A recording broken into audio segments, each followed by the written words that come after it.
Ridgetown sewage facility, and so we did a very cursory conversation with them through Nick Verhoeven, just what the background was and what it was achieving there. Similarly for the Watford Lagoon. So these were all kind of limited in terms of the amount of time and technical analysis that we gave them. A little bit of a discussion about septage treatment and how that could be incorporated in the plan. I think the early estimates, as Mr. Giverson indicated from South Huron, that the original estimates were in the $900,000 range to introduce septage treatment into the facility. In talking to other municipalities, they can range in cost from $250,000 to $700,000. So there's a wide range in terms of. I think it's probably dictated by the volumes that you'd want to be processing.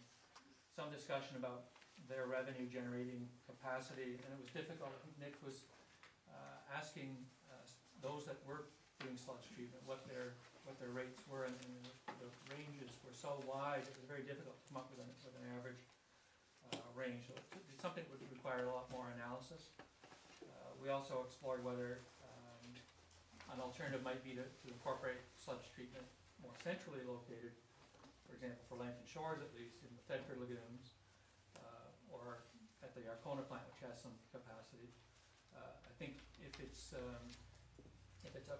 component of the joint project, then it probably would be more central to our partners if it was located in the Grand Bend area. So again, that requires further dialogue and discussion with council if it wants to pursue it. There is an opportunity there. And lastly was just an analysis that Nick had done about capacity in the different scenarios. But he said that the primary intent of the report was really to present council with some hard figures on how what the impact would be if you financed the STF in either form on taxes. And so here ended my little summary. Okay. Questions? Stay right there. Any questions regarding the report?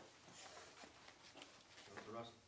On the white paper, John, on the total share to the total tax rates, right? And obviously the amortization that gets into spreading it too thin, but this is the total share of the total project of phase one, correct? Yes. Right. Now, in terms of that, any of the things that we're talking about, replacement of life cycle, then is immediately going back to the life cycle through the user pay system that Watson described. Yeah, we were suggesting that only debt be placed on taxes, that operating costs and life cycle be placed on the product of the wastewater rate. So there's one separation, right? Once, and then we go back to the Watson process. Right? I think by that time, if you're reading the tea leaves of where the province is headed, it's obviously headed in the direction that wants full-funded water and wastewater system. They've initiated that process with water. They have yet to do it. So there's a small window here to do it. And, I suspect that legislation will come into effect after that fact, and that we'd be moving in that direction down the road. Minority government, the chances of that coming down anytime soon aren't too likely. But the reality is we've been working toward that with wastewater as well. So just to clarify that a bit, because I asked to see these figures.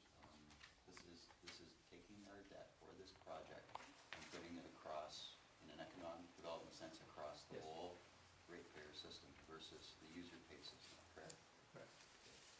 And then the amortization, which you're saying choices have to be made, the amortization of any debt that's going to life cycle. You say about this 2-year thing, and I remember when Gary was in, he said he recommended whatever debt it was, we should apply it further down. But is that legal in terms of our system? That's what the Bill Canada agreement prescribed that we must have a life cycle replacement plan within 2 years. Not to finance the life cycle replacement of that facility within a 2-year period. It requires a plan to be submitted and a rationale for how we intend it. They just want to make sure that if they're investing, that we're actually looking at it, right? That's the plan. Right. I get it. So it's a plan versus making. Yeah. And again, I think if we ever find Gary a window of opportunity to have him come and talk to us again. You can have that, I think we need that conversation further about the pros and cons of when do you initiate that life cycle replacement. In our conversations with Gary, he was suggesting that you pay down your debt first and immediately shift towards the life cycle replacement. Councilor Owens? I think it was in his original plan, the numbers that we got in the package at the previous council meeting, it was a 10-year recommendation. I think that, what was that? Yeah, It's just a 10-year projection for where the rates would go and right. just to show them the numbers for it. So then the life cycle is not gonna kick in until, I mean, in that, Right. that's a possibility. Okay, in that particular scenario. Then the other step that would have to occur for a true analysis of this would be to see the impact on the rates, depending on the choice of this, Just this typically to what fund it on the happens is taxes, if you're funding your because then debt, that's gonna change. and when the debt comes off, it comes up, so there's no spike, it's just like a level blending. Okay. That basically is how that would happen. So the, Repaying debt. all right, so the impact then on the sewer rates, Would not come in until the debt was coming off. okay. Okay, clear on that?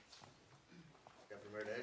Yeah, just continuing on that thought, I appreciate the idea that there's a belling of the actual capital costs and the life cycle costs, but because we've had so much funding and participation from other levels of government, as far as the Pinery is concerned, the provincial and federal governments, we actually, if we transition at 10 years from paying off the base cost that the three municipalities would have to pay of 9.5 million without all that extra assistance, to the 27 million if we have a full build plant, it has to be pretty significant change after 10 years.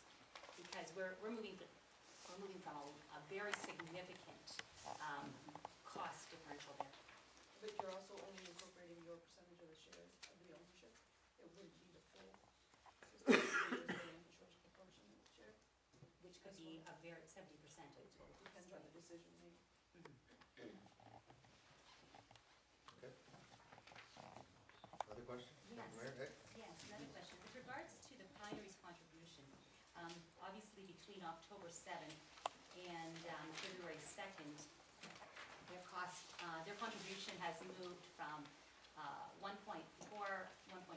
million to $2.1 million. And that's not shown in the agreement, and council has never seen any proof that they're willing to pay more than we understood at first.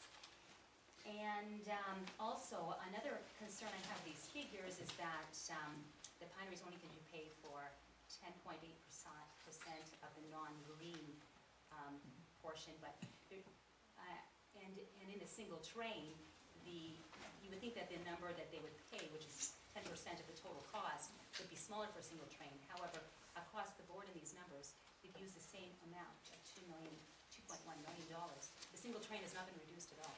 So, which leads me to believe that the final calculations are not dependable, because it should be 10% of 27 or $21 million, whichever the plant would be. So that should be significantly less. Comment on that?